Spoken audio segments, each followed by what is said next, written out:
Assalamualaikum warahmatullahi wabarakatuh. Halo teman-teman, kembali lagi bersama saya Amira Muftianisfa. Dalam video kali ini, saya akan menjelaskan tentang film fiksi, lalu film klasik, film realisme, dan film formal. Nah, sebenarnya kelompok kemarin juga menjelaskan tentang film dokumenter kembali dan sejarah singkat film dokumenter. Baik, yang pertama saya akan menjelaskan sedikit kembali tentang film dokumenter.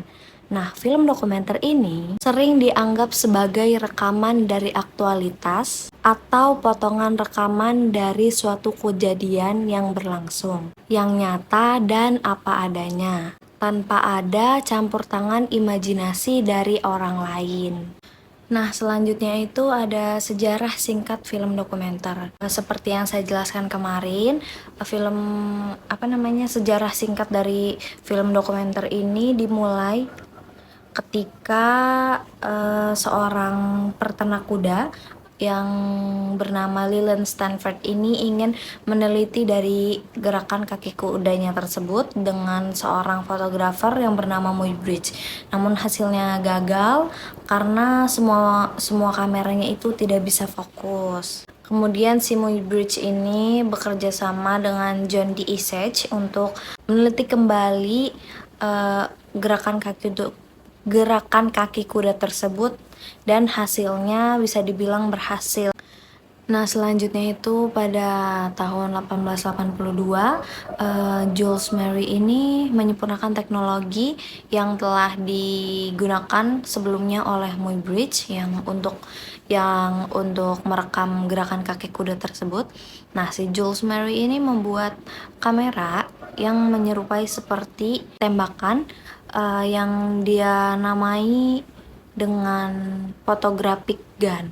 Nah, pada tahun 1888 itu ada seseorang yang bernama Louis Lafrance, yaitu dia merekam suatu kegiatan, yaitu orang-orang yang sedang berjoget di Taman Rondery.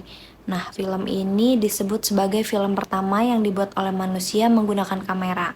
Nah, film tersebut berjudul Rondery Garden Scene. Nah, selanjutnya ini pada tahun 1895, yaitu pada masa Lumiere Brother.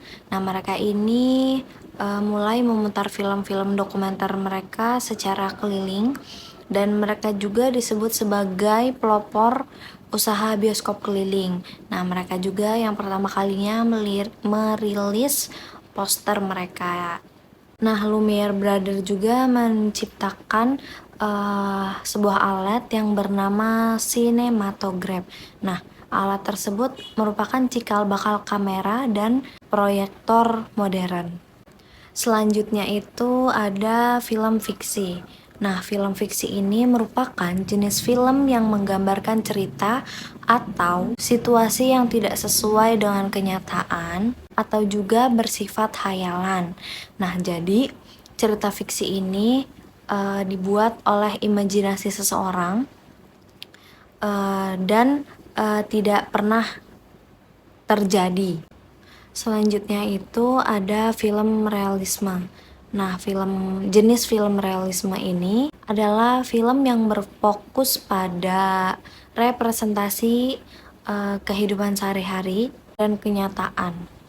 Film realis ini berusaha untuk menggambarkan karakter, peristiwa, dan lingkungan yang apa adanya, tanpa penambahan dramatis atau unsur fiksi yang berlebihan. Jadi film realis ini benar-benar kayak merekam suatu kejadian tanpa ada pengeditan. Jadi benar-benar kejadian itu tidak disetting dan terjadi begitu saja dan apa adanya. Selanjutnya ada film klasik. Film klasik ini pada umumnya merujuk pada film-film yang dianggap sebagai karya-karya penting dalam sejarah. Dan film klasik ini memiliki ciri-ciri seperti tahun rilisnya. Nah, jadi singkatnya film klasik ini adalah film-film yang di era 90-an yang teknologinya belum maju. Terus latar belakangnya juga masih latar belakang pada zaman tersebut dan belum modern seperti zaman sekarang. Nah, yang terakhir itu ada film formal. Nah, film formal ini adalah film yang sebagaimana mestinya film dibuat. Maksudnya itu adalah film yang secara runtutannya itu jelas dari mulai praproduksi, produksi, dan pasca produksinya itu sudah tersusun dengan rapi. Dan pada saat produksinya juga, film itu dibuat dengan pencahayaan dan setting yang telah ditentukan ketika ketika praproduksi.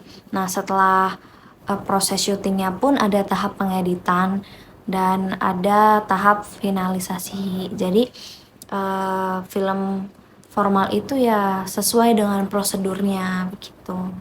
Baik teman-teman, mungkin itu saja yang bisa saya sampaikan. Kurang lebihnya mohon maaf. Wassalamualaikum warahmatullahi wabarakatuh. Bye-bye.